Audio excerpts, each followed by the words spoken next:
vous avez décidé de mettre votre maison en vente. Ne vous inquiétez pas, c'est très simple à partir du moment où la procédure est bien préparée.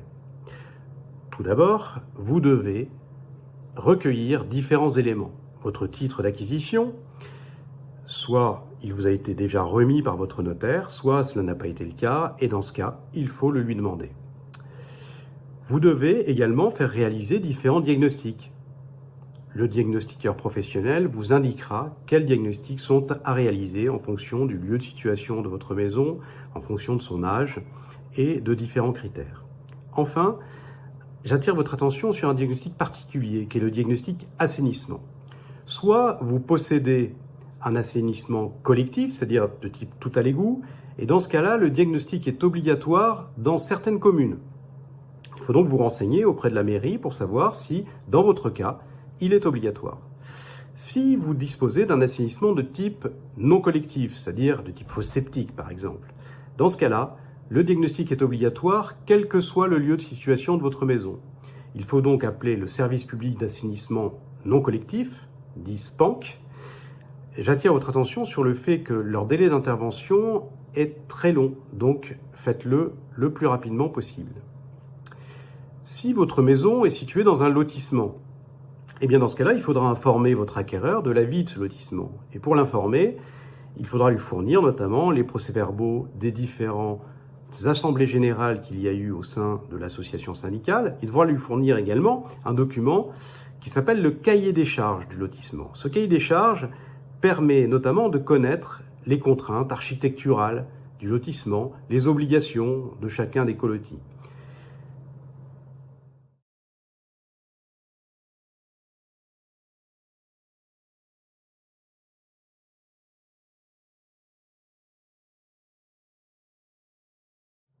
Si vous avez fait construire votre maison ou si vous l'avez agrandie, eh bien, dans ce cas-là, vous avez dû demander une autorisation d'urbanisme. Cette autorisation d'urbanisme, il faut la fournir à votre acquéreur et donc au notaire qui va rédiger le compromis de vente.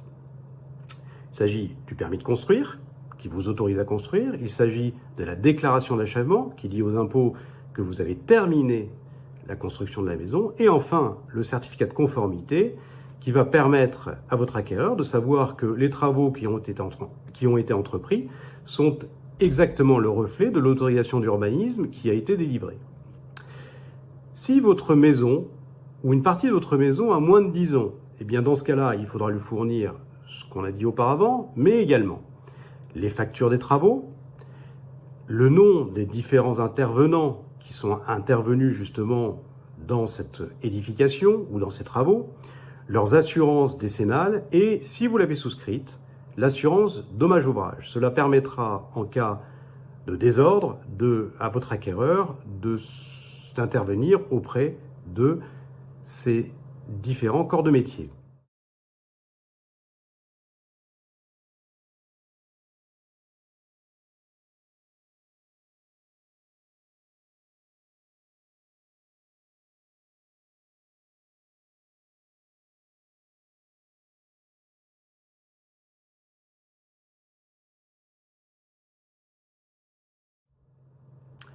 En ce qui concerne l'estimation, eh bien, l'estimation, il faut qu'elle soit le reflet de la valeur du bien.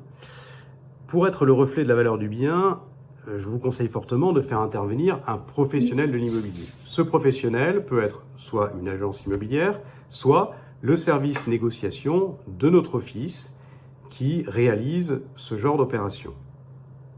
Cela permettra de connaître la valeur de votre maison en fonction du marché actuel. La mise en vente elle-même. Eh bien, la mise en vente, elle peut intervenir soit par l'intermédiaire d'un professionnel de l'immobilier, soit vous pouvez le faire de particulier à particulier. Si vous faites intervenir un professionnel, que ce soit un agent immobilier ou le service négociation de l'étude, il vous fera signer un mandat.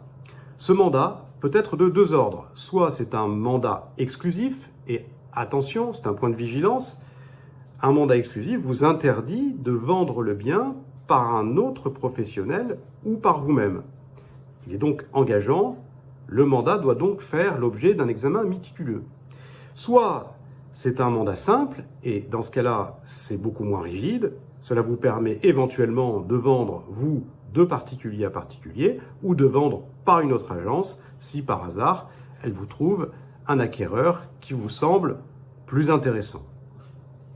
Si vous avez décidé de traiter directement de particulier à particulier, j'attire votre attention sur 2 points de vigilance importants. Le premier est de vérifier la solvabilité de votre acquéreur.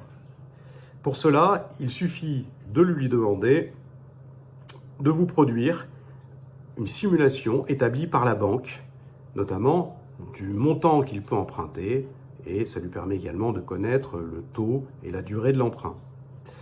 Ce n'est pas une garantie de bonne fin, mais c'est déjà une première approche. Enfin, avertissez-le qu'il devra verser un dépôt de garantie d'un montant de 5% du montant du prix de vente au moment de la signature du compromis chez le notaire.